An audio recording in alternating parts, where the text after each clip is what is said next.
माननीय सदस्य, माननीय अध्यक्ष,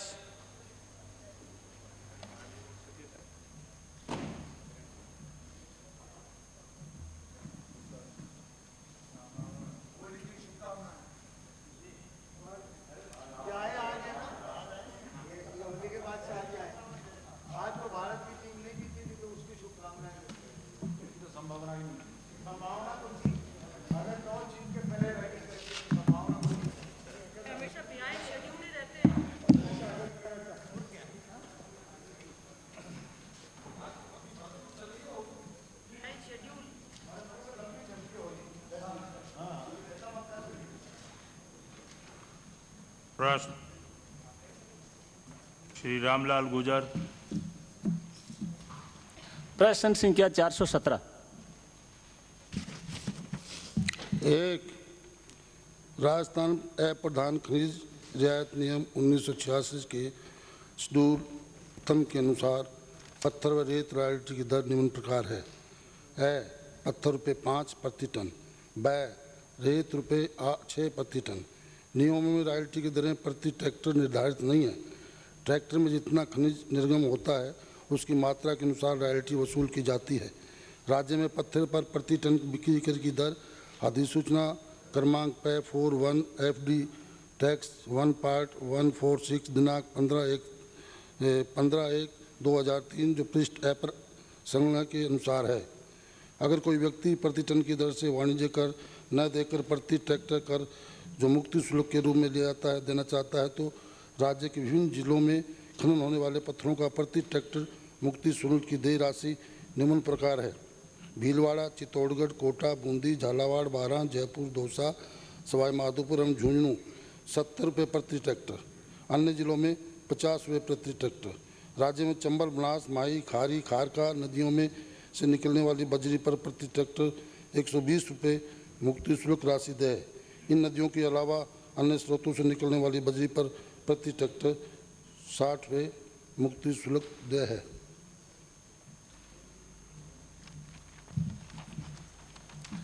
माननीय अध्यक्ष महोदय जी, मैं आपके माध्यम से माननीय मंत्री जी का ध्यान आकर्षित करना चाहता हूं कि जो ये ट्रैक्टर के लिए लिख रखा है कि प्रति ट्रैक्टर कोई डिसाइड नहीं कर रखा है।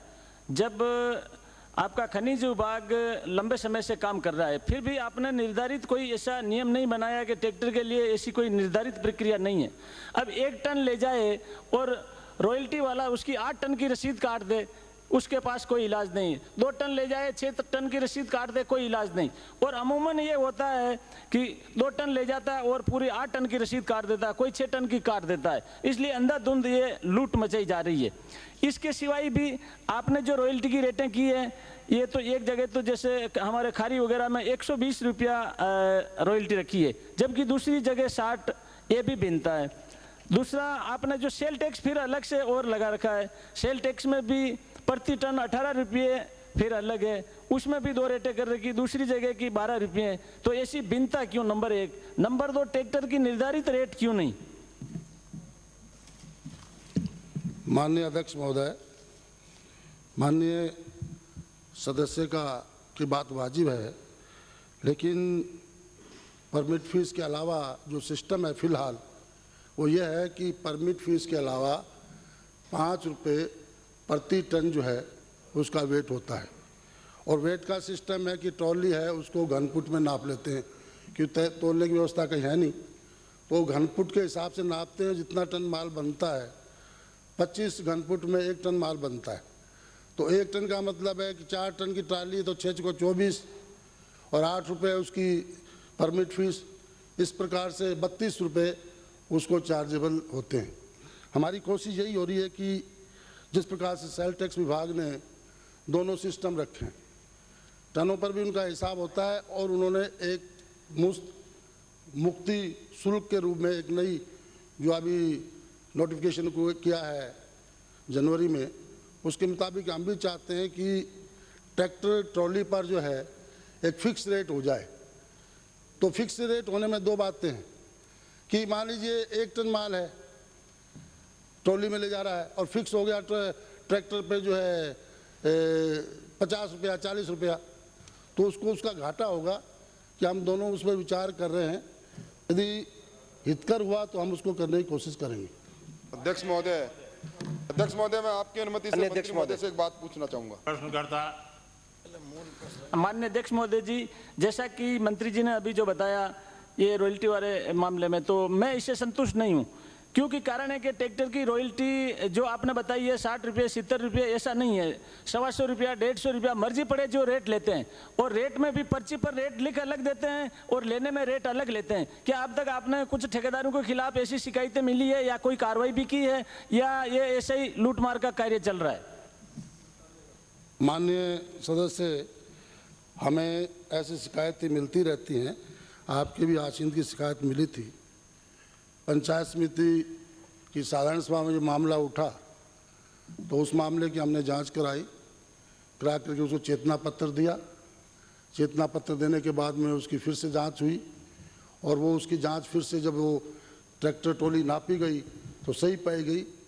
उसमें यह जरूर है कि साल भर तक उस व्यक्ति ने वहाँ काम किया, उसमें हमारे अधिकारियों की कुछ निग्लिजेंसी रही है कि 1.5 साल के बाद में जब पंचायत समिति में मामला आया, और जब पंचायत समिति में मामला आया तो ये उसकी शिकायत सामने आई। उसके उपरांत हमारे अधिकारियों ने उसकी जांच की। लेकिन मेरा कहने का मतलब यही है कि जो उस पर शास्ति आरोपित होनी चाहिए थी वो प्रॉपर नहीं हुई है, क्योंकि 1.5 साल तक वो मेजरमेंट करता रहा और लास्ट में पकड़ा गया। फिर उसने 1 साल 6 महीने के लिए अपने आप को सुधार कर लिया। तो उस मामले की मैं जांच करवा रहा हूँ, और क्यों नहीं 1.5 साल तक उसको पकड़ा गया उसकी जांच में कर रहा हूँ। मंत्री महोदय, मैं नाथूराम चलोदिया। ये रॉयल्टी वाले रॉयल्टी नहीं लेते हैं, बिगेला उनके जूते फेर मारते हैं और कोई रसीदा नहीं काटे। यूं ही रसीदा मर जाए तो 150 रुपए ले लेते हैं, 200 ही ले लेते हैं, और अकेला दे के उसको कूट मार फेर करते हैं। थाना वाले भी उनका ही साथ देते हैं। वो बेचारा रोता धोता हमारे पास आते हैं कि हमारे साथ ये घटना हुई, मेरे कपड़े फाड़ दिए, मेरे ये कर दिए। सर बाटू की ट्रॉली भी नहीं लेने दे रहे हैं। डूंगर में बाटा की ट्रॉली ले भी कभी आड़ा फिरा है, कोई रॉयल्टी है और मर जाए जिटे ये डूंगरी है, सारी डूंगरे के ऊपर आड़ा फिर रही है, लूट कसौट कर रही है माइनिंग डिपार्टमेंट। अध्यक्ष महोदय, तहसील में परमेश्वर का डूंगर की रॉयल्टी है और वो समराय माता का जरा आड़ा फिर जा लोग सारा ही मांगे तो मांगे ठेको हो गयो। अध्यक्ष महोदय, कोई सुधार करवाया जाए साहब, कोई नाप तोल करवा दिया जाए कि 71 रुपया है, एक ट्रैक्टर 100 ले ले और एक 200 ले ले, पर कोई लेवा नहीं। सब तरह की बेईमानी कर रही है। अभी 6 महीने यही चलेगा। बैठिए। वो पहले को चलाओ था को जो बोको भाई बैठ ठेकेदार थे बड़ा मिले और भाई सच में ले आज अरे था कि से का भाई ठेकेदार है पहले यहाँ का राज में का। अध्यक्ष महोदय, मैं आपकी मार्फत मंत्री महोदय ने निवेदन कर पहुंचा हूँ। अध्यक्ष महोदय, आदमी है पहले राज वाला।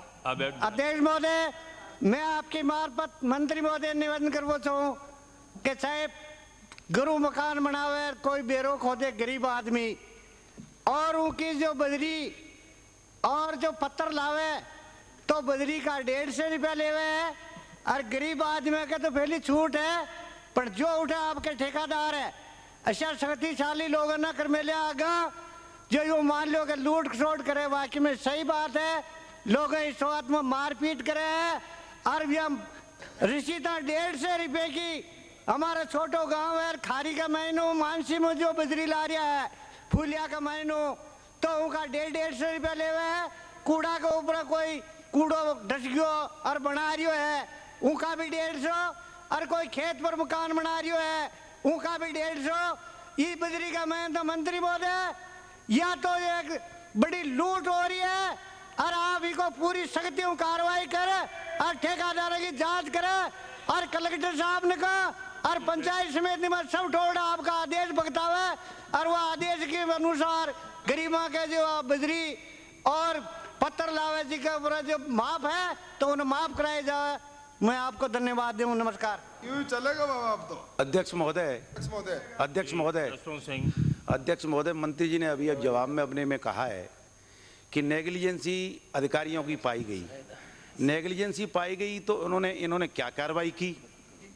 दूसरा अध्यक्ष महोदय, आपके माध्यम से मैं मंत्री जी को ये पूछना चाहूँगा कि 5 मार्च तक Gajanand and company royalty collection का ठेका धौलपुर में था। उसके बाद में वर्तमान में सरकार चला रही है। आज भी गजानंद एंड कंपनी बाकायदा नाके लगा के बाड़ी और बसेड़ी में रॉयल्टी कलेक्शन कर रही है। क्या मंत्री जी ये बताने की कृपा करेंगे कि इस अवैध कार्य को आप कब तक रोक देंगे, या आपके आदेश से ही ये हो रहा है?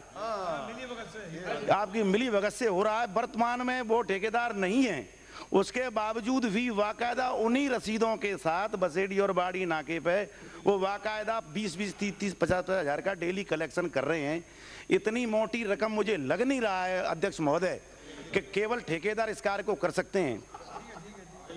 तो मैं आपसे पूछना चाहूंगा कि एक तो आपने अपने जवाब में ये कहा है कि नेग्लिजेंसी अधिकारियों की पाई गई, तो आप क्या कार्रवाई करना चाहते हैं? आप पूछ लें। माननीय अध्यक्ष महोदय, एक तो माननीय सदस्यों ने यह सवाल उठाया कि गांव में डोमेस्टिक घरेलू उपयोग के लिए बजरी या चेजा पत्थर का उपयोग जो है फ्री होना चाहिए।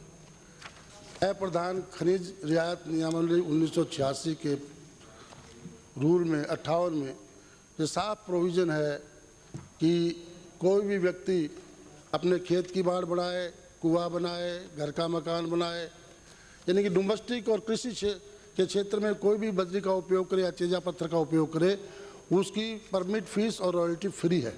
मैं माननीय सदस्य एक मिनट आप ठहरिए।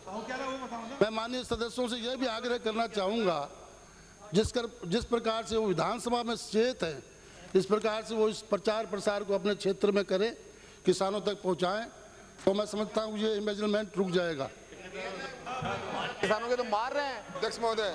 अध्यक्ष महोदय, अन्य अध्यक्ष आपको कह रहे हैं, खनिज मंत्री जी ने कहा है, बड़ा जोरदार प्रचार प्रसार भी करते हैं, सबको मालूम भी है, लेकिन आपके ठेकेदार जबरदस्त गुंडागिर्दी मचा रखी है। वो काश्तकारों के साथ लूट खसोट करके वसूली कर रहे हैं। यदि माननीय सदस्य आदेश से महोदय मैंने आपके आदेश से रहते हैं तो ठेकेदार की मत महोदय, मैंने आपके आदेश से माननीय मंत्री जी से पूछा कि अवैध वसूली हो रही है, इन्होंने कोई जवाब नहीं दिया। आप पूछ लिया, आपने अनुपूरक आप एक प्रश्न पूछ सकते हैं। माननीय अध्यक्ष महोदय, मैं बीच में नहीं, माननीय सदस्य ने जो बात उठाई धौलपुर की, ये उन्होंने जिस प्रकार से चार्ज लगाए ये तथ्यहीन है। मैं गजानंद पार्टी को आज तक जानता भी नहीं हूँ और ना मैं उसकी जानकारी रखना भी चाहता हूँ। अरे आज कलेक्शन हो रहा है, आप सुनिए बात। और ये ठेकेदार 4-5 मार्च तक थे, और आपके लाइसेंस थे, आपको पता नहीं है। आज की तारीख में गजानंद पार्टी का ड्यूज था, उन्होंने ड्यूज जमा नहीं किया, वो कोर्ट में गए, कोर्ट ने भी कहा भी चेतावनी पत्र दे करके आप इनसे ड्यूज जमा कराइए। उन्होंने ड्यूज जमा नहीं कराया, हमने जो है उस क्षेत्र का कब्जा ले लिया और दोबारा उसका ठेका जो नीलामी कर दी, और अब हमारा विभाग ही चला रहा है।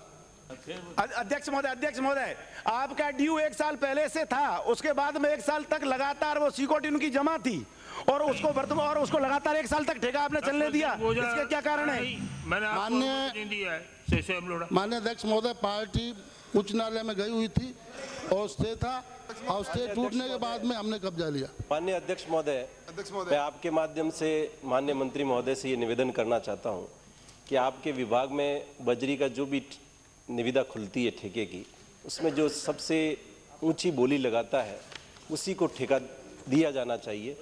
लेकिन जब कभी आपके अधिकारियों की फिक्सिंग के अनुरूप निविदा नहीं आती और किसी दूसरे व्यक्ति की ऊंची निविदा आ जाती है, तब आप उसका ठेका नहीं खोलते। और इसका उदाहरण मैं देना चाहता हूँ, शिवगंज तहसील में बजरी के ठेके में जिसकी सबसे ऊंची बोली आई है, उसका अभी तक आपने ठेका करार नहीं किया।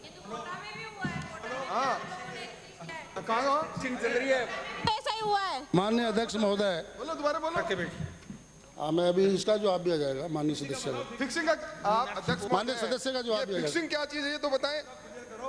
माननीय अध्यक्ष महोदय, बोली के संबंध में मैं कहना चाहूँगा कि जब से डिपार्टमेंट ने ठेके देने शुरू किए हैं, पहले विभाग उसकी कलेक्शन करता था। अब मान लीजिए एक पर्टिकुलर स्थान पे विभाग की कलेक्शन जो है वहाँ 10 लाख है, तो हम उसको 10 लाख को एक रिजर्व वैल्यू मान लेते हैं। यदि 10 लाख से फिर फर्स्ट कॉन्ट्रैक्ट यदि होता है और 10 लाख से नीचे होता है तो फिर हम उसको ग्रांट नहीं करते, चीज बोल ली जाता हाईएस्ट लेवल पे क्यों नहीं हो। हाँ वही बोल रहा हूँ ना, हाईएस्ट को नहीं करेंगे ना। मान लीजिए 10, मैं उदाहरण के तौर पे देना चाहता हूँ, मान लीजिए एक पर्टिकुलर स्थान पे हमारा डिपार्टमेंट का कलेक्शन चल रहा है, एक बात सुन, वो समझ गया, भाषण मत दो आप, तो उन्हीं का जवाब दो। आपने पिछले साल जिस ठेका दिया था उसी के आसपास अब की भी उससे कम होगा। नहीं, 2-5 हजार में क्या फर्क पड़ता है? 2-5 हजार कम ज्यादा उसमें क्या फर्क पड़ता है? 5 लाख तक की सैंक्शन थी, आपके ऐसी को पावर है। हाँ 5 लाख तक की है, वो बिलो 5 लाख में पिछले बार भी टेंडर हुआ और इस बार भी बिलो 5 लाख का ही आया, 3,41,000 बोली आई। देख लूंगा, यदि माननीय अध्यक्ष महोदय जो पहले ठेकेदार है उसने जो ठेका दिया, दोबारा जो ठेकेदार आएगा यदि उससे वो कम है तो चाहे वो सभी कितने ऊंची पे हो, हम उसको एक्सेप्ट नहीं करेंगे, क्योंकि हम पर आपके अधिकारी आप तो देओगे कैसे जब पहले वाले तो कमाई सबसे ऊंची बोली है, लेकिन आपके डिपार्टमेंट की नीयत नहीं है उसको देने की। डिपार्टमेंट की तो नियत ही साफ नहीं है, वो तो खोलते ही नहीं टेंडर। मैं सुगंध के मामले में, कोटा के मामले में जांच करवा लूंगा। यदि पहले कॉन्ट्रैक्टर था और उसकी दूसरी बिड जो हुई उन बिडों में कोई हाईएस्ट में था और वो पहले ठेकेदार से कम था तो वो बोली रिजेक्ट होगी, दोबारा होगी। पहले ठेकेदार से ज्यादा है बोली उसकी, क्या उसका क्या होगा? पहले से ज्यादा है और वो खोल ही नहीं रहा। आप पहले से ठेकेदार से ज्यादा है तो इस मामले को मैं चेक करवा लूंगा और क्यों नहीं उसको देख लूंगा। अध्यक्ष महोदय, मैं आपके माध्यम से पूछना चाहती हूँ कि कोटा जो रॉयल्टी का ठेका था वो भी इसी तरह से इन लोगों ने किया और उससे करीबन 3 करोड़ रुपए इस अकाल के साल में गवर्नमेंट को नुकसान हो रहा है। श्री हीरालाल जी। माननीय अध्यक्ष महोदय, माननीय मंत्री महोदय यूँ कह रहे हैं कि उसको मैं दिखा लूंगा। अगर ये दिखाएंगे जब तक तो वो गरीबों को लूटता रहेगा, इसलिए मैं तो माननीय मंत्री महोदय से आग्रह करूंगा कि आपकी तरफ से विज्ञप्ति निकलनी चाहिए ताकि किसी लूट खसोट बंद हो। आज ही मैं चेक कर लूंगा, आप आज ही। कोटा वाला कब चेक करवाएंगे आप? कोटा वाला अध्यक्ष महोदय, मैं आपके माध्यम से मंत्री महोदय आपसे जानना चाहूंगा, वैसे तो आपके खुद के सदस्यों ने जिस तरह आपकी पोल खोली है सामने, मैं आपने प्रश्न के भाग ब में ये कहा कि नियमों में रॉयल्टी की दरें प्रति ट्रैक्टर निर्धारित नहीं है। इसका मतलब नियमों में कहीं एक ट्रैक्टर के आधार हिसाब से आप निर्धारण नहीं कर सकते। फिर आपने आगे ही कह दिया खुद ही कि पत्थर वालों पर प्रति ट्रैक्टर मुक्ति शुल्क दे, ये विरोधाभास क्यों? नंबर 1 बात। नंबर 2 बात, आपने भीलवाड़ा, चित्तौड़, कोटा, बूंदी, झालावाड़, बारा, दसवा, सवाई माधोपुर, सीकर में 70 रुपये ट्रैक्टर रखा है और अन्य जिलों में 50 रुपए। ये विसंगतियां क्यों? एक ही तरह का पत्थर है और एक ही तरह की बजरी, इनमें 2-2 अलग-अलग दरें क्यों हैं? और जब आपके नियमों में ट्रैक्टर के हिसाब से रॉयल्टी दे नहीं है तो फिर आप किस आधार पर रॉयल्टी ले रहे हैं ट्रैक्टर के हिसाब से? माननीय अध्यक्ष महोदय, मुक्ति शुल्क जो है सेल टैक्स विभाग की तरफ से किया गया है, हमारी तरफ से नहीं है। रॉयल्टी कैसे ले रहे हैं? और ये बजरी का भी मापदंड सेल टैक्स विभाग का है कि आप रॉयल्टी कैसे ले रहे हैं? आपने कहा नियमों में नहीं है, आप खुद अपने उत्तर में कह रहे हैं, दूसरे उत्तर में दूसरी बात कह रहे हैं। सेल टैक्स की अधिसूचना, राज्य के पत्थर पर प्रति टन व प्रति ट्रैक्टर बिक्री की दर, मुक्ति शुल्क की राशि, संलग्न अधिसूचना क्रमांक अब इतना मंत्री जी हमने पढ़ रखा है। आप तो मंत्री महोदय एक्सप्रेस रेल मत पढ़ो। आप तो ये बता दो, आपने खुद ने कहा कि रॉयल्टी का दरों का निर्धारण ट्रैक्टर के हिसाब से नहीं हो सकता, फिर आपने खुद ही कैसे कह दिया कि ट्रैक्टर के हिसाब से आप ले रहे हैं? सेल टैक्स का इसका मतलब ही नहीं। या तो आप स्पष्ट कहते हैं ट्रैक्टर के हिसाब से कहा है नहीं, आप स्पष्ट, आप माननीय सदस्य समझिए, आप समझिए, पहले थोड़ा ध्यान दीजिए।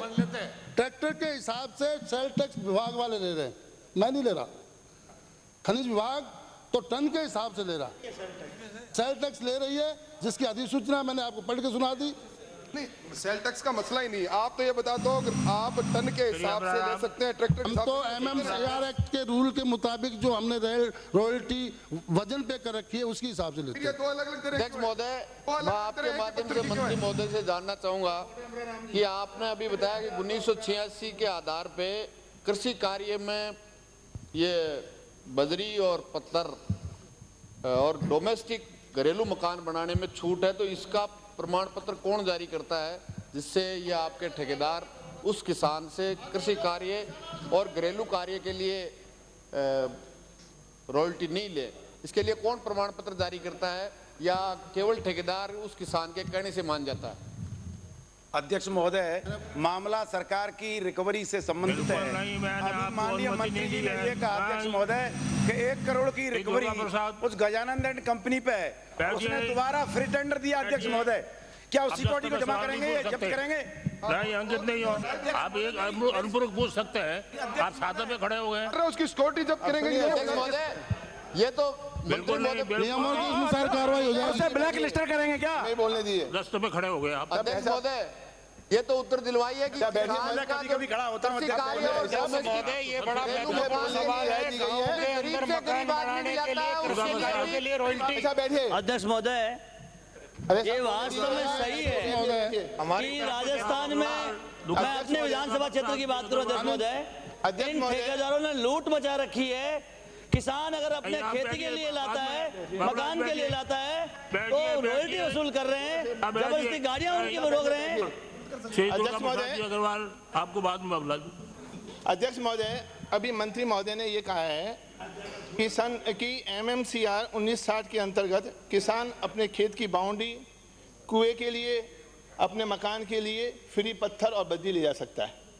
तो जब आपने चारों तरफ ठेके दिए रखे हैं, चेजा पत्थर के ठेके दिए रखे हैं और बजरी के ठेके दिए रखे हैं, तो क्या ऐसी हालत में किसान ठेकेदार के क्षेत्र में घुस करके बजरी ले जा सकता है, पत्थर ले जा सकता है? ये और स्पष्ट करिए आप।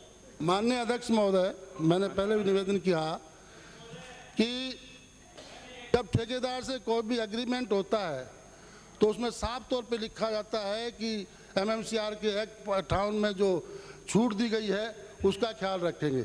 यदि वो ख्याल नहीं रखते हैं, शिकायतें आती हैं तो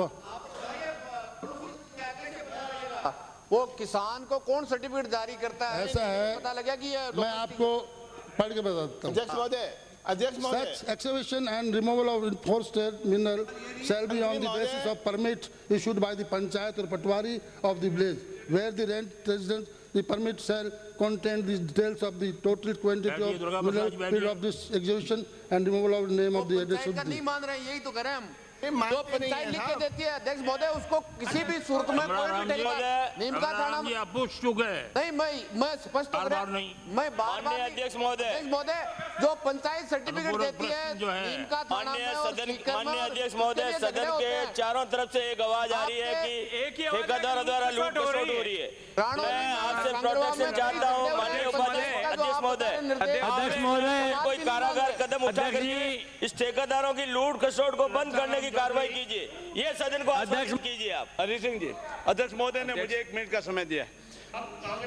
अध्यक्ष महोदय, आपकी कृपा हुई, मेरे को भी है इस बारे में मेरा विचार रखने का आपने समय दिया, इसलिए धन्यवाद देता हूं। पहले तो जो खनिज विभाग है और बजरी वगैरह जो है, काश्तकार अपने कुएं बंधाने के लिए, कोई है मकान बनाने, फार्म हाउस पे मकान बनाने के लिए, बात क्लियर कर दीजिए। मैं मंत्री जी से पहले मिला था, मंत्री जी ने लिख के दिया था खनिज विभाग जालोर को। उन्होंने कहा था कि जो प्रमाण पत्र सरपंच दे देगा उनके जो है रॉयल्टी नहीं लेंगे, परंतु सरपंच का प्रमाण पत्र देने के बावजूद रॉयल्टी बराबर ले रहे हैं और किसान लूटे जा रहे हैं। सर, इसमें तो है कोई ऐसा निर्देश दे रहा हो तो किसानों को राहत मिले। बजरी और मेटल जो है फालतू का पड़ा हुआ है वो भी ले जाते हैं, तो भी है ठेकेदार को एरिया के बाहर अध्यक्ष महोदय, रॉयल्टी लेते हैं। अध्यक्ष जी, इनका इंतजाम करवाओ। अध्यक्ष महोदय, मैं भी एक प्रश्न पूछना चाहता हूं। अध्यक्ष महोदय, मैं पहले कह चुका हूं, जब पटवारी या सरपंच के परमिशन देने के बाद भी कहीं गड़बड़ी होती है तो अरे हम लोग कह रहे हैं, टाइप कर रहे हैं, सभी सदन कह रहा है, पूरा सदन कह रहा है इस बात को। आपके माध्यम से अध्यक्ष महोदय, किसानों, मंत्री जी, किसानों से लूट खसोट हो रही है और मंत्री जी गंभीर नहीं है। अध्यक्ष महोदय, किसानों के लिए ये छूट दी गई है तो इसको स्पष्ट रोक क्यों नहीं लगा देते आप? अध्यक्ष महोदय, सरपंच इसके लिए कोई आदेश क्यों नहीं कर रहे हैं? विभाग वाले भी पूरा सदन इसकी बात को कह रहा है कि किसानों के साथ लूट खसोट हो रही है। एक और बात है, पटवारी और सरपंच लिख के देता है, विभाग वालों के पास जाते हैं, वहाँ पे कोई सुनाई नहीं होती है। माननीय अध्यक्ष महोदय, कोई नहीं सुनता है। ऐसे मामले जिन जिन भी माननीय सदस्यों के पास आए, क्या उन्होंने पहले माननीय विभाग के नोटिस में दिया? पहली बात तो अध्यक्ष महोदय, अध्यक्ष बात सुनो, मंत्री महोदय, आपने यदि दिया है, आपने यदि दिया है माननीय सदस्य, तो मैं उसकी जांच करवा लूंगा, उस पर कार्रवाई नहीं तो जालौर से आने वाले आज की बात नहीं है, वो जालौर से आने वाले माननीय सदस्य आदेश के मैं आज भी यही कहता हूँ कि जिन माननीय सदस्यों ने माननीय विभाग को अवगत करा दिया है कि परमिट, सरपंच और पटवारी का परमिट मिलने के बाद भी ठेकेदार ने मनमानी की है, तो मैं उसकी जांच करा लूंगा और उस अधिकारी को सस्पेंड कर दूंगा। अध्यक्ष महोदय, पूरा सदन इस बात की कह रहा है कि किसानों के लिए छूट है और किसानों से जबरदस्ती वसूली की जा रही है, तो इस पर रोक लगाने के लिए आप क्या कर रहे हैं? जगह बैठा दिया आपने। पूरा सदन इस बात को कह रहा है कि किसानों से जबरदस्ती अध्यक्ष महोदय, माननीय अध्यक्ष महोदय, अध्यक्ष महोदय, अध्यक्ष महोदय, माननीय सदस्यों, अध्यक्ष महोदय, माननीय सदस्यों की जो भावनाएं हैं, आप इसमें क्या कर रहे हैं? अध्यक्ष महोदय, प्रोफेसर सावरलाल, माननीय सावरलाल जी नहीं, मैंने आपको नहीं अनुमति दी। प्रोफेसर सावरलाल, अध्यक्ष महोदय, अखबार में विज्ञप्ति दे रहे विभाग द्वारा मेरे को किसानों को छूट है। माननीय अध्यक्ष महोदय, सारे माननीय सदस्यों की भावना से मैं सहमत हूँ। मैं 20 तारीख को बीच में मंत्री मैंने नए रूल बनाने के लिए कॉन्ट्रैक्ट सप्लीमेंट्री पूछने दीजिए पहले। अध्यक्ष महोदय, मैं भी एक बात पूछना चाहती हूँ। उसकी मालूम आपके कर्मचारी फर्जी नाम से स्टे लेके आ जाते हैं कि आपके विभाग के कर्मचारी इस तरह के ठेकों में? जी, आप तो बस मुझे इतना, किसानों को लूटते रहेंगे। आप माननीय मंत्री महोदय से आग्रह है कि वो अखबार में आज ही विज्ञप्ति लिखवाएं कि किसानों के पत्थर बदला। आपने कभी शिकायत की है माननीय सदस्य? आपने? अध्यक्ष महोदय, श्री मोहनलाल मोदी। माननीय अध्यक्ष महोदय, मैं मंत्री जी से एक बात जानना चाहता हूं कि आपने ये तहसील वाइज ठेके दे दिए माफिया ग्रुप को, मैं बोल रहा हूं वो उस किसान के खेत में भी अगर बजरी पत्थर है तो वो लाने नहीं देना चाहते?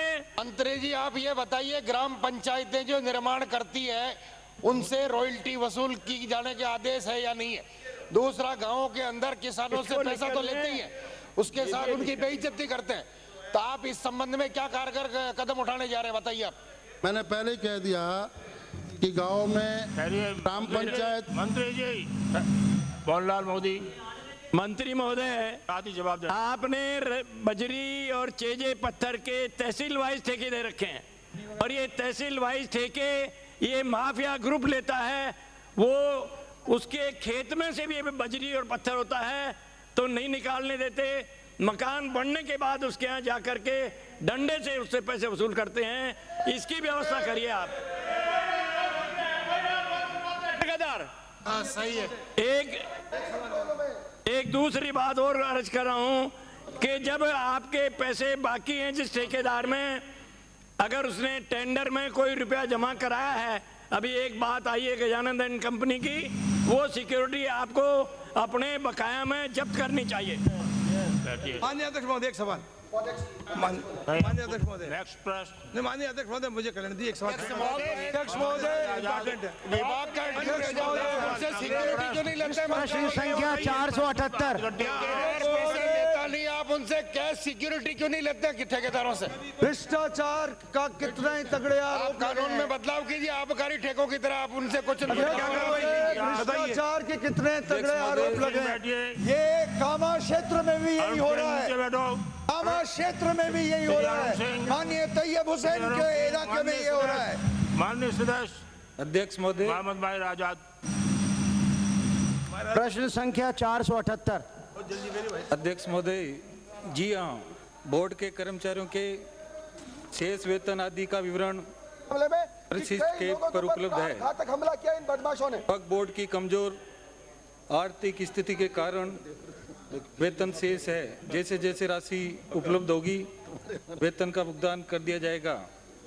2 नंबर, वक्फ बोर्ड की गत 4 वर्षों की आय एवं व्यय इस प्रकार हैं। 1998-99 में 31,50,000 और खर्चा 48,81,000। 1999-2000 में 35,17,000 और खर्चा 38,80,000।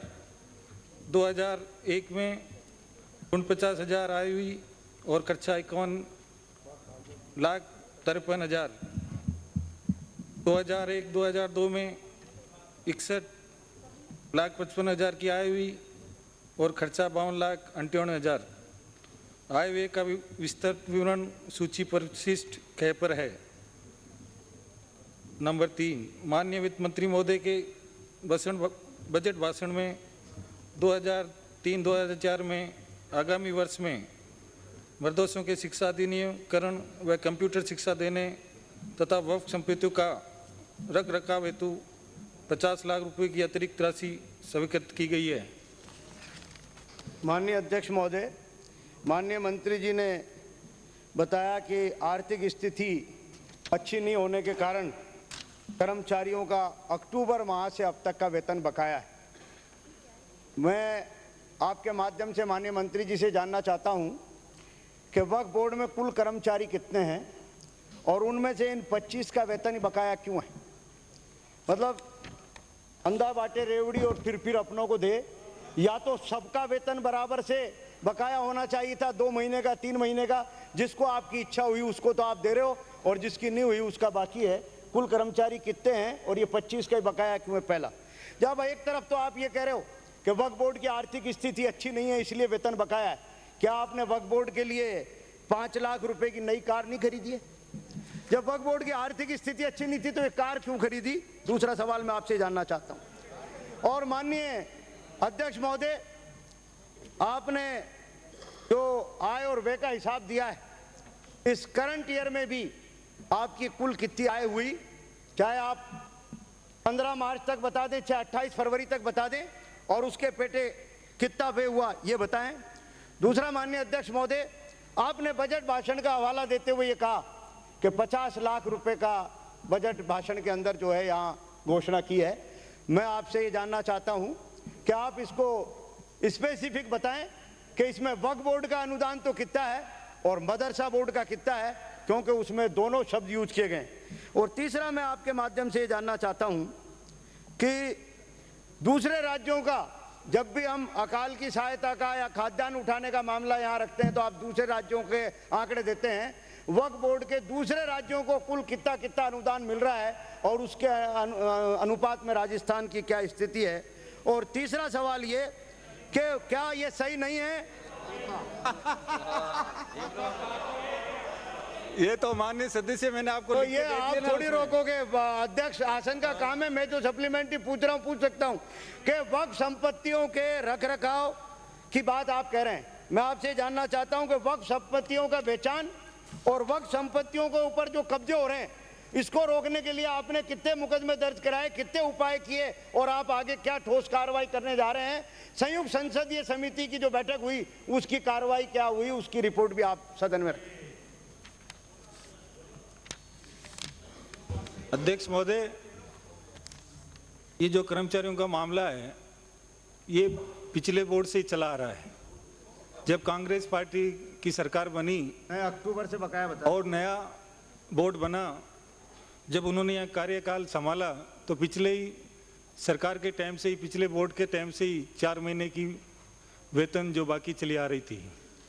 दूसरा, इन्होंने कहा कि कर्मचारियों के जो किसी को दे रहे हैं ये नहीं है, सभी को समय अनुसार जो पैसा आता है उसको दिया जाता है। कुल कर्मचारी कितने हैं और वेतन बकाया कितने का ये बताओ ना। कुल कर्मचारी कितने? 25 आदमियों का बकाया है।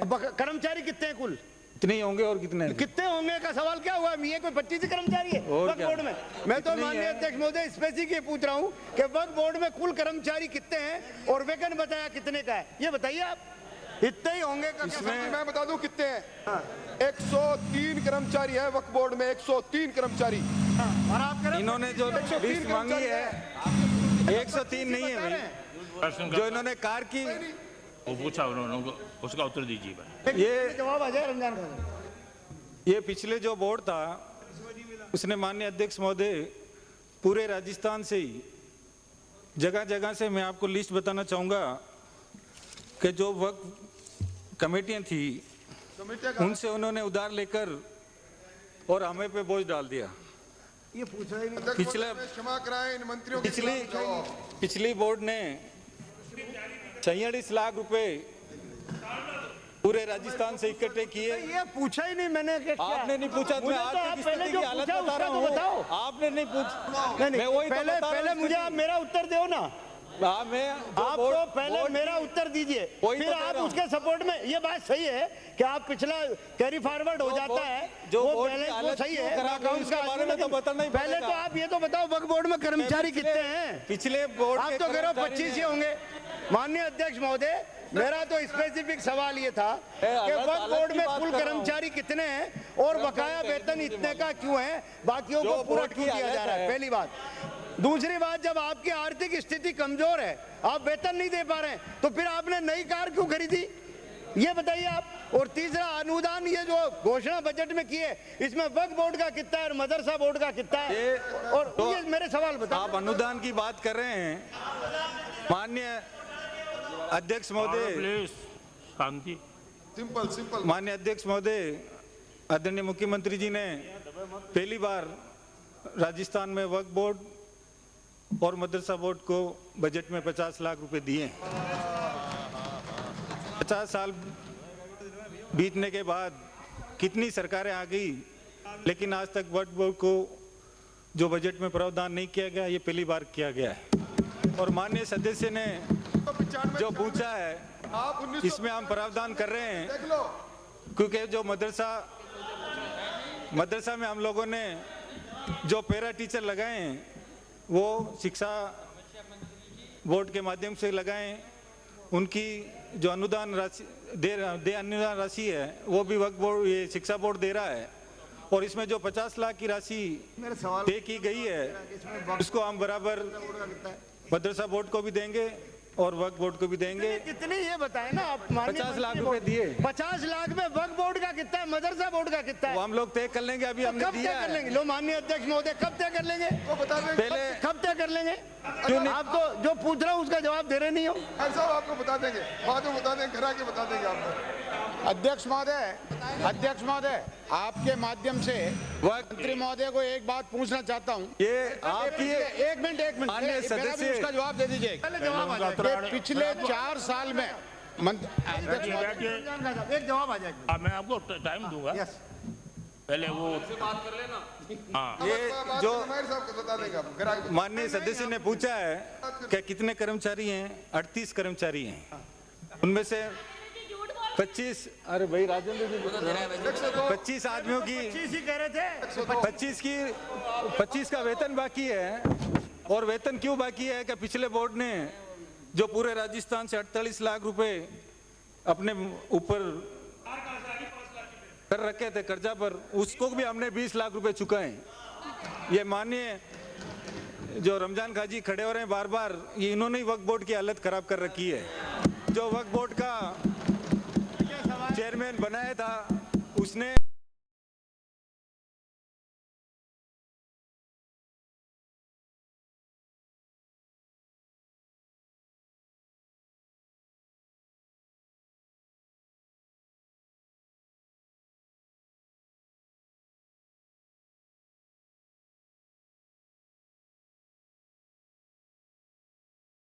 और आप ना बताओ तो कम से कम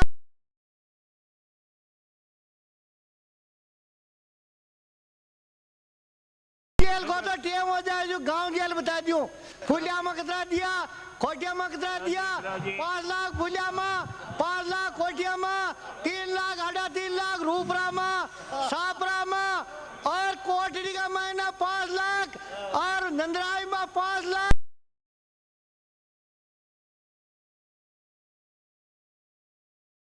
दिया रमजान का। माननीय अध्यक्ष महोदय, एक मिनट सवाल आप नोट ओ भाई साहब, एक मिनट आप मेरे सवाल का जवाब तो अजय साहब नहीं आया। अरे मैं इनको वापस जवाब तो दूं। 1 मिनट अध्यक्ष महोदय, जो शाहपुरा से आने वाले माननीय सदस्य ने जो ये बातें कही है, ये बिल्कुल सही है। हमने विकास के कामों में लाखों रुपए दिए हैं वक्फ बोर्ड के माध्यम से। आपने विकास नहीं कराया, आपने विकास नहीं कराया, उसको अपने चंदे में लिए आपने भी। मंत्री महोदय उसका कोई विकास नहीं हुआ।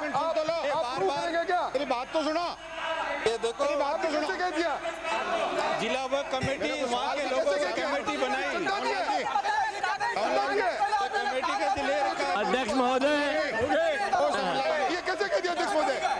ये पैसा कब दिया इन्होंने? आप लोगों को ये चुनाव से पहले पैसा दिया गया है। इस प्रकार अभी जवाब आ रहा है, धैर्य, जवाब आ रहा है।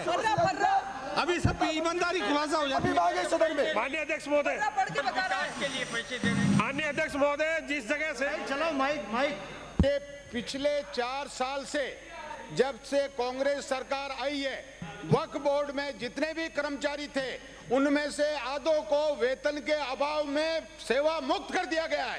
ये सरकार है।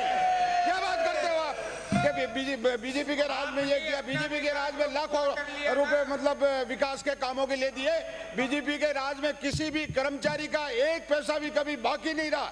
ये पिछले 6 महीने से आपके कर्मचारी आप बीजेपी के राज की बात करते हो। अध्यक्ष महोदय, माननीय अध्यक्ष महोदय, माननीय मंत्री जी जवाब दें। माननीय अध्यक्ष महोदय,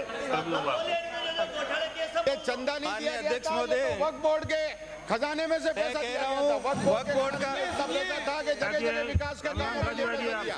अब इनके पास वेतन देने के लिए पैसा नहीं है। मैं माननीय अध्यक्ष महोदय, आपके माध्यम से माननीय सदस्यों को बताना चाहता हूं कि जिला वक्फ कमेटी कोटा से 1,17,000 रुपए लिए, दरगाह शरीफ नरहट से 7 लाख रुपए लिए। आपके टाइम क्या बता रहा कार खरीदने के लिए लिया है यहाँ जो किस चीज के लिए लिए? कमेटी से यूं उधार लेकर आ गए। किस चीज के लिए लिए पैसा? यूं ही लेकर आ गए। ये अध्यक्ष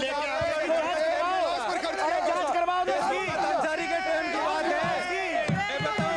सौदा उदयपुर से ज्यादा शर्मा की स्थिति नहीं हो सकती।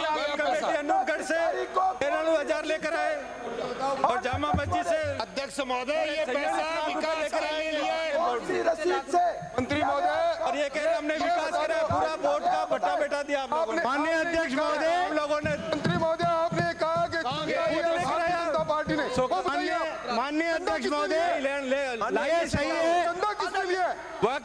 आपने कहा भारतीय जनता पार्टी ने चंदा लिया वक्फ बोर्ड से, वो चंदा बताइए।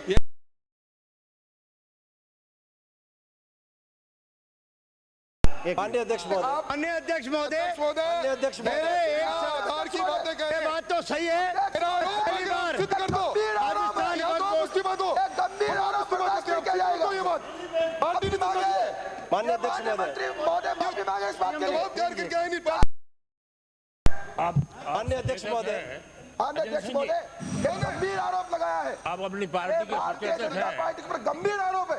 और नहीं तो माननीय मंत्री ने बताया वो जो है इस तारीख को दिया, किसको दिया, कौन सी खाता में भी लिखा गया और वो टेबल कर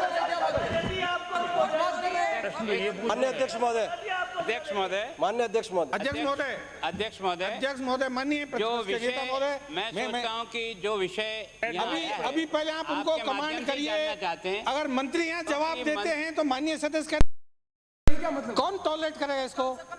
इनके मंत्री यहाँ बैठे हैं। आप तो विराज जाओ कम से कम। मैं आपसे निवेदन कर रहा हूँ, खड़ा हूँ यहाँ, मैं आपसे निवेदन कर रहा हूँ। क्या कहना चाह रहे हो? मैं आपसे ही निवेदन कर रहा हूँ, इसलिए खड़ा हुआ हूँ कि आप कम से कम अपने दल के माननीय सदस्यों को अध्यक्ष महोदय संसदीय भाषा का प्रयोग करने के लिए आसन से करनी पड़ेगी कि चीफ व्हिप को मेरे खड़े होने के बाद बोलना उचित है कि नहीं, ये तो आपको आसन से व्यवस्था देनी पड़ेगी, मेरी तरफ से नहीं होगी। ना इतनी बात नहीं है। मैं सोचता हूँ कि मर्यादाओं को आपने सब परंपरा अच्छी डाल रखी है, आप तोड़ रहे हो। आपने तो यहाँ मुख्यमंत्री तो सदन के नेता तक को नहीं बोलने दिया। आपसे ज्यादा देर तक बोल सकता हूँ और ज्यादा ऊंचाई से बोल सकता हूँ, इस गलतफहमी मत रहना। पर जो डेकोरम इस हाउस का है, अगर वो डेकोरमी तो मैं बताना चाह रहा हूँ, खड़ा है वो डेकोरमी मैं बताना चाह रहा हूँ, डेकोरमी मैं बताना नहीं थी कि एक चीफ व्हिप जो है ना, ये फिर आप गलत शब्द का प्रयोग कर रहे हैं। आप फिर संसदीय भाषा का प्रयोग करिए, आप फिर संसदीय भाषा का प्रयोग करिए, यही मैं कह रहा हूँ। को तोड़ रहे हो। इन शब्दों का प्रयोग मैं भी कर सकता हूँ और आपसे ज्यादा हिंदू की वोकैबुलरी गाली देने की मेरे पास है। क्या तरीका अध्यक्ष महोदय? इन शब्दों का प्रयोग आप मत करिए। प्रतिपक्ष के नेता मैं जो कह रहा हूँ ये है, क्या तरीका? अध्यक्ष महोदय, के नेता आपके माध्यम से मैं ये बात करना चाह रहा हूँ कि जो माननीय सदस्य ने है, कम से कम संसदीय भाषा का प्रयोग करें। मैं आपके माध्यम से मात्र आपसे निवेदन कर रहा हूं, आप प्रतिपक्ष के नेता हैं, आपकी जिम्मेदारी है ये सदन सुचारू रूप से चले, नियम अनुसार चले, इसलिए आप कम से कम अपने दल के सदस्यों को संसदीय भाषा का प्रयोग करने के लिए निवेदन करें। अध्यक्ष महोदय, मेरा निवेदन है कि माननीय प्रतिपक्ष के नेता ने, मैं सोचता हूँ कि आप मुख्य सचेतक के ऊपर जो नहीं है और आप मर्यादाओं को तोड़ते जा रहे हैं। नहीं, मर्यादा आप तोड़ रहे हैं, वो मैं बता रही हूँ आपको। आप मुख्य सचेतक को जो ये भाषा उपयोग कर रहे हैं तरीके से, ये कौन तरीका है, वो आपको मर्यादाएं याद दिला रहे हैं। ये अधिकार नहीं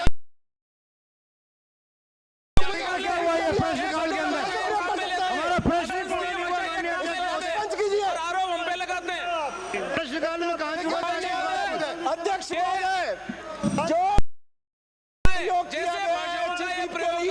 उसको एक्सपर्ट किया भाषा में बोल देते हैं, किसी सदस्य को टोका टाकी कर देते हैं, ये कोई तरीका थोड़ी हुआ। अध्यक्ष महोदय, ये संसदीय भाषा का प्रयोग प्रतिपक्ष ने सदन में किया है, उसको एक्सपंज किया जाए। संसदीय भाषा एक्सपंज करवाओ। एक बार असंसदीय बोल रहे हैं, फिर दूसरी बार जिस असंसदीय भाषा का प्रयोग नेता प्रतिपक्ष ने किया है, हमारी आपसे विनम्र प्रार्थना है कि उसको एक्सपंज किया जाए।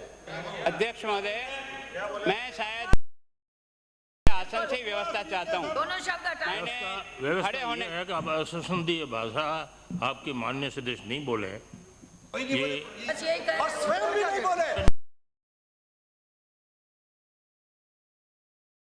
असंसदीय भाषा है, मैं इसे एक्सप्लेन करता हूँ। आपकी बात असंसदीय भाषा चाहे हमारी तरफ से हो चाहे उनकी तरफ से हो, कोई भी माननीय सदस्य असंसदीय भाषा नहीं बोले, इसमें कोई दो राय हो ही नहीं सकती, चाहे हमारी तरफ से हो चाहे उनकी तरफ से हो।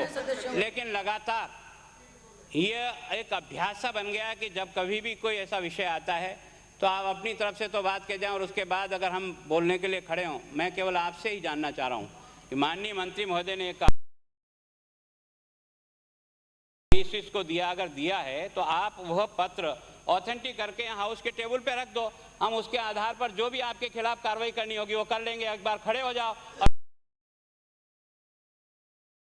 और यहाँ टेबल कर दो, उसके बाद पता करते हैं कि आपने क्या कहा और क्या नहीं कहा। मैं लिख कर दिया अध्यक्ष महोदय, गाँव माननीय अध्यक्ष महोदय, लिख कर दिया अध्यक्ष महोदय, माननीय अध्यक्ष महोदय, अध्यक्ष महोदय, मैं लिख कर दे दिया हूँ।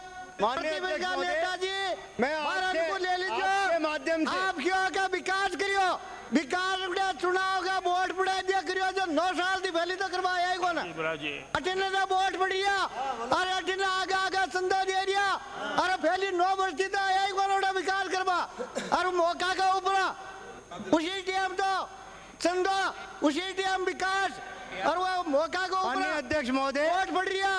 मैं आपके माध्यम से निवेदन कर रहा था, लार तहसीलदार लाग रही हो और लार को लार काम कर रहा, लार का लार रुपया दे दिया, अरे 9 वर्ष तक रहे को ना फैली, या बबोड़ तो फैली हो ना, रमजान खाजी ने कहा फैली बबोड़ हो, फैली करता ना। मोहम्मद भाई राजा, माननीय अध्यक्ष महोदय, मैं आपके माध्यम से निवेदन कर रहा था, आखिरी जो अनुपूरक मैं यही पूछ रहा था 2002 और 2003 माननीय मुख्यमंत्री जी ने जो वक्फ बोर्ड को अनुदान दिया उसका तो मैं धन्यवाद करता हूँ, स्वागत करता हूँ, लेकिन आपसे निवेदन करता हूँ कि ये जवाब के परिचित में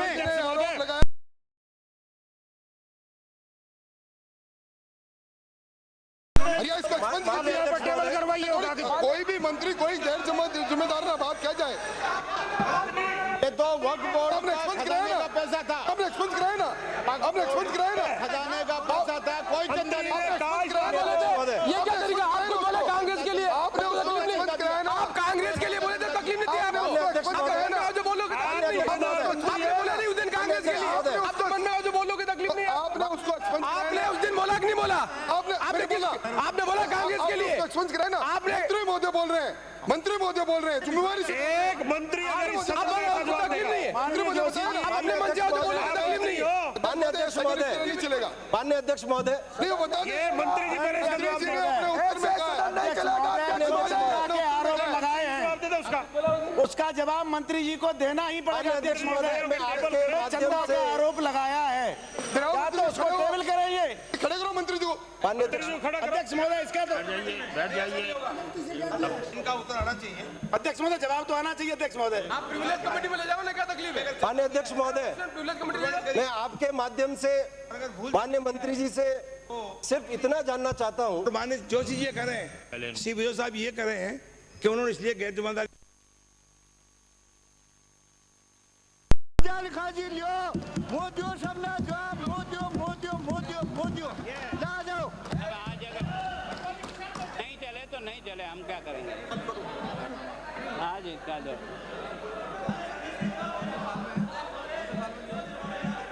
अध्यक्ष महोदय, इसके बारे में आप फैसला करें कि मंत्री ने जो आरोप लगाया और ये कहा, या तो आप इसे स्पष्ट कराएं, या अगर उन्होंने गलत लगाया तो खड़े होकर के माफी मांगे कि मैंने गलत आरोप लगा दिया। दोनों में तो पैसा राजनीति के लिए चंदा दिया गया है, वक्फ बोर्ड की आय में से चंदा दिया है। 12 लाख रुपए रिफंड होने चल लिया है।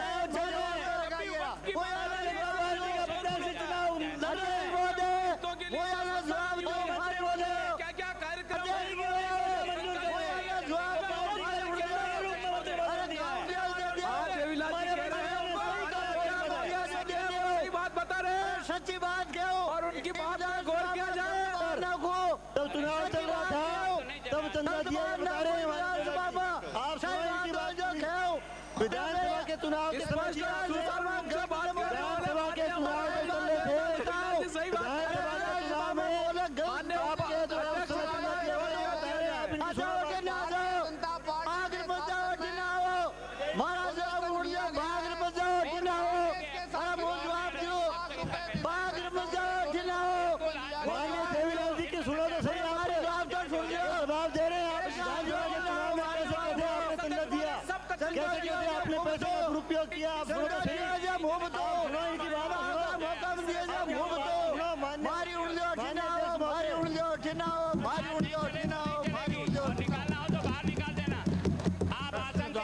आप करना, पर जब तक इस सवाल का जवाब नहीं आएगा तब तक चलेगा तो नहीं चलेगा। ये नहीं हो सकता। आप आरोप लगा दो और उसका आसन से आप व्यवस्था नहीं करो। आप आरोप आपके मौजूदगी में लग जाए और उस आरोप का कोई स्पष्ट न तो आसन की तरफ से व्यवस्था हो, न मंत्री की तरफ से कोई व्यवस्था हो, तो निश्चित रूप से नहीं चलेगा तो नहीं चलेगा। ये जो आरोप आपने मनगढ़ंत लगा दिया और आसन पर आप विराजमान थे, आपकी मौजूदगी में आरोप लगा, और हम बार बार आपसे आसन से मांग कर रहे हैं कि मंत्री ने जो आरोप लगाया या तो वो आरोप के बारे में स्पष्ट करे या आसन से व्यवस्था दे। भारतीय जनता पार्टी को चंदा दिया, किसको चंदा दिया? आप आसन पे विराजमान थे, इस प्रकार का अनर्गल आरोप लगाया और आसन व्यवस्था नहीं दे रहा है, तो हमारे सामने और क्या चारा है जिस चारे के आधार पर हम यहाँ खड़े हों? हम आपसे बार बार निवेदन कर रहे थे, एक मंत्री ने खड़े होकर मर्जी चाहे जिस प्रकार का आरोप कर दिया। किसको चंदा दिया, कितना चंदा दिया और किसको नहीं दिया? आसन पे आपकी मौजूदगी में इस प्रकार के अनर्गल आरोप लगे और आसन से बार बार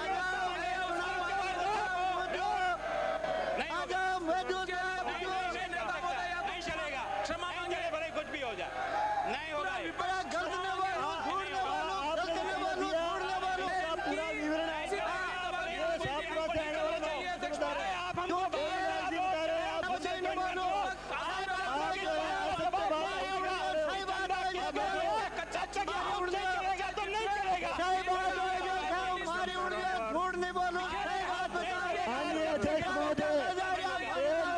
प्रतिपक्ष के जैसे जिम्मेदार व्यक्ति ने इस प्रकार का अनर्गल आरोप आपकी मौजूदगी में लगाया और उसके बाद अगर कोई व्यवस्था नहीं होती है, आप आसन से कोई व्यवस्था नहीं करते हैं, आप जो भी चाहें जिस प्रकार से चाहें उस प्रकार से करें, नहीं होगा। ये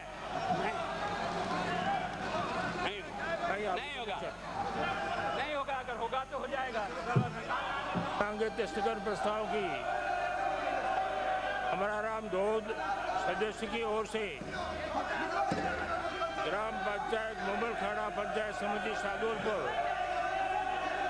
द्वारा अकाल रात कार्यों में कथित धांधली करने के संबंध में प्रताप सिंह सिंघवी सदस्य की ओर से राज्य में शिक्षा सहयोगी पैरा टीचर्स के स्थायी करने के संबंध में डॉक्टर करोड़ीलाल व 2 सदस्यों की ओर से जिला सवाई माधोपुर में ग्राम खैरना में प्राथमिक विद्यालय के लिए आवंटित भूमि पर अतिक्रमण के संबंध में डॉक्टर रतनलाल जाट एवं 3 सदस्यों की ओर से जयपुर दूरदर्शन द्वारा प्रादेशिक भाषा को कथित उपेक्षा करने के संबंध में श्री राम प्रताप सदस्य की ओर से हनुमानगढ़ टाउन स्थित समन्वित कीट प्रबंधक प्रयोगशाला की अनदेखी किए जाने के संबंध में श्री हीरा सिंह चौहान सदस्य की ओर से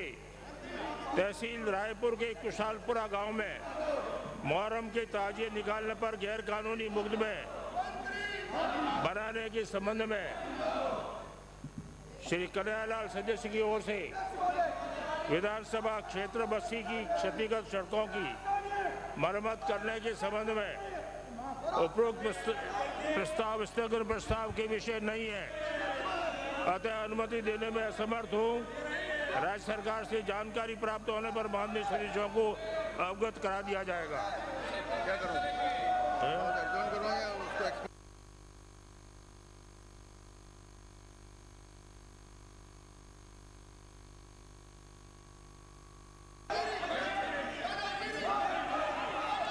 करते हैं ना, तो आप चलो सही। अरे मैं कहता हूँ ना, अरे मैं कराता हूँ, आप बिराजो ना, मैं कराता हूँ, बिराजो सही। तो बैठोगे जब मैं कराता हूँ, आप बिराजो। माननीय सदस्य, आप हाउस ऑर्डर में लाओ तो मैं कराऊँ ना, आप बिराजो सही है।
सदन की बैठक 12:30 बजे तक के लिए स्थगित की जाती है।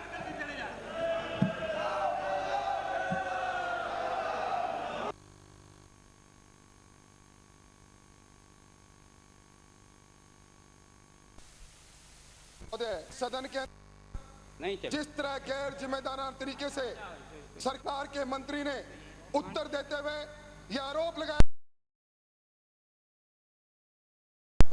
सभापति महोदय, ये सदन प्रक्रियाओं से चलता है, नियमों से चलता है, सदन की कुछ गरिमा भी रहती है। सरकार का जिम्मेदार मंत्री अगर इस तरह की बात कहेगा तो इसको हम कतई बर्दाश्त नहीं करेंगे। और हमारी मांग है, जब तक मंत्री आकर क्षमा याचना नहीं करेगा, मंत्री आए सदन में क्षमा याचना करे, तब तक ये सदन नहीं चलेगा। उपाध्यक्ष महोदय, बात तो हो चुकी पहले, ये बात हो चुकी पहले।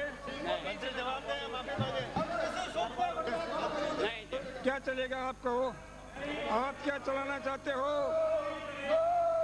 आप क्या चलाना चाहते हो, आप क्या चलाना, आप माननीय सभापति महोदय, सदन की कार्रवाई चलने देना चाहते हो। पुष्कर से आने वाले माननीय सदस्य ने स्वयं मंजूर किया है कि चंदा दिया है।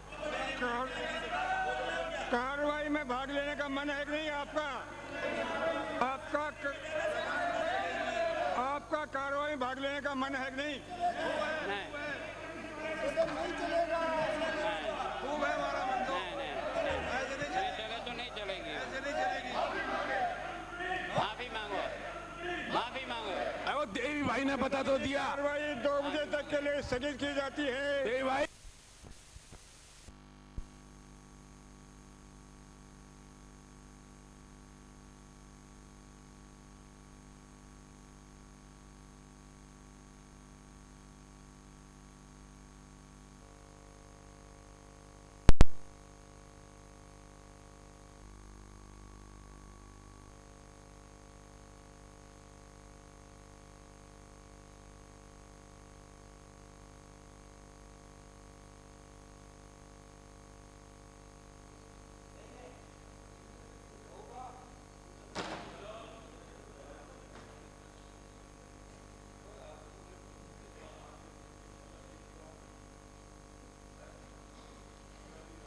माननीय सदस्य, माननीय सभापति,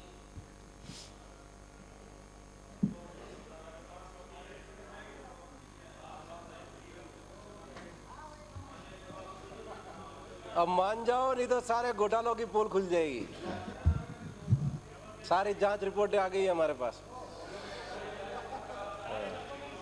सारे डॉक्यूमेंट आ चुके हैं।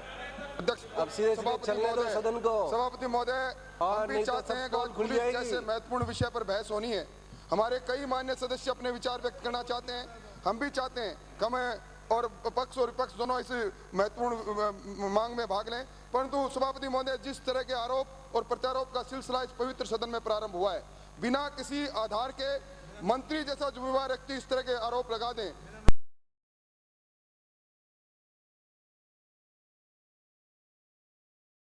सदन प्रक्रियाओं से चलता है। अगर किसी को कोई आरोप लगाना था, प्रमाण है, अगर कोई आरोप लगाना था तो पहले नोटिस देते। और इसलिए मैं आपसे निवेदन करना चाहता हूं सभापति महोदय, आप आसन पर विराजे हैं, ये आसन सारे सभापति महोदय, सारे प्रमाण मौजूद है। सभापति महोदय, सभापति महोदय, मेरा निवेदन है, सभापति महोदय, सभापति महोदय, मेरा निवेदन है कि 15 मंत्री जी बोल रहे हैं, 15 मिनट के लिए हाउस एडजर्न कर दीजिए, 15 मिनट्स ओनली। हाउस तो एडजर्न हो ही रखा था पहले ही। नहीं, अगर मान्य कह रहे हैं 15 मिनट के लिए कर दीजिए। हाँ, कर दीजिए। अभी 2 बजे तक तो हाउस एडजर्न हुआ है। 15 मिनट तक क्या करेंगे 15 मिनट में? हाँ, कर दीजिए, हाँ कर दीजिए, 1 घंटे के लिए, हाँ कर दीजिए। नहीं कर दीजिए। क्या इसको नेता महोदय जानना, प्रतिपक्ष के नेता महोदय जानना चाहता हूँ मैं कि आप इस सदन की कार्रवाई को चलने देना चाहते हैं? निश्चित तौर पर सभापति महोदय, निश्चित रूप से आज जिस डिमांड पर चर्चा होनी चाहिए, हम बिल्कुल पूरी मन से और तैयारी से हम इस पर चर्चा में भाग लेना चाहते हैं। हमारे सारे लोग भाग लेना चाहते हैं। ये एक विषय ऐसा खड़ा हो गया जो विवाद का विषय बन गया।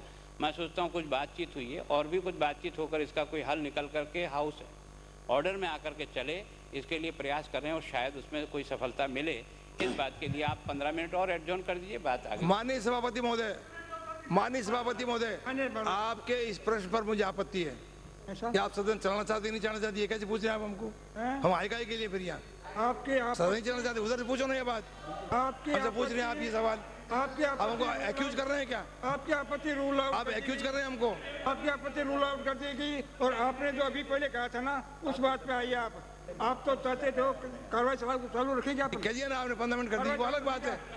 कार्रवाई चालू रखें, नहीं वो अलग बात है, वो अलग बात है। 15 मिनट नहीं, सभापति महोदय, सदन अच्छे वातावरण में चले, सदन अच्छे वातावरण में चले, दोनों बैठ और बात कर लें। इसलिए प्रार्थना ये है कि 15 मिनट के लिए एडजॉर्न फरमा दें, बात कर लेते हैं, उसके बाद 15 मिनट के आधा घंटा करो, आधा घंटे के लिए फरमा दें। आधा घंटे की कार्रवाई 2:30 तक के लिए स्थगित की जाती है।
माननीय सदस्य, माननीय उपाध्यक्ष,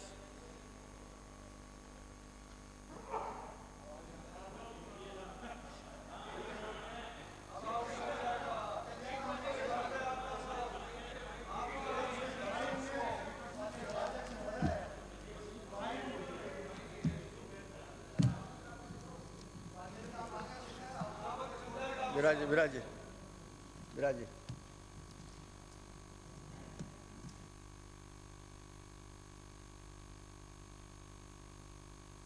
माननीय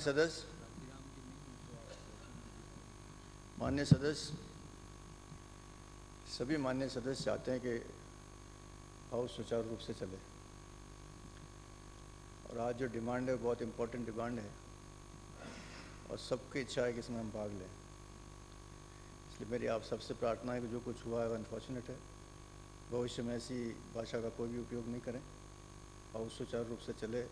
हम जो कुछ करते हैं बोलते हैं यहाँ पर, उसको राजस्थान की सारी जनता देखती है, उसको क्या इम्प्रेशन पड़ता है इसका हमको सबको ख्याल रखना चाहिए। इसलिए मेरी आपसे प्रार्थना है कि हाउस को सुचारू रूप से चलने दीजिए।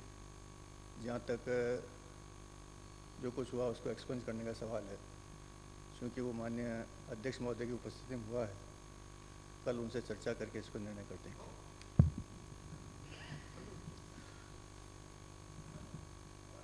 श्री बनवारीलाल बैरवा।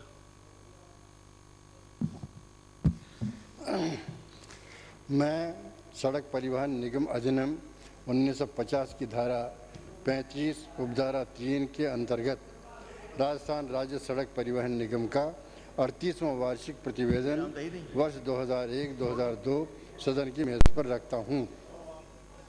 आय व्यय अनुमान की वर्ष 2003-2004 द्वितीय अवस्था अनुदान की मांग पर विचार। माननीय गृह मंत्री जी। पर्ची नहीं बुलाएंगे साहब, पर्ची पे नहीं बुलाएंगे। 0 आवर खत्म हो गया। नहीं 0 आवर तो क्या होगा साहब, वो तो कौन आप 200 उपाध्यक्ष महोदय, तो खत्म कहाँ हुआ है? मैं प्रस्ताव करता हूं कि मांग संख्या 16 अब गए पुलिस कल के लिए रिजर्व कीजिए साहब।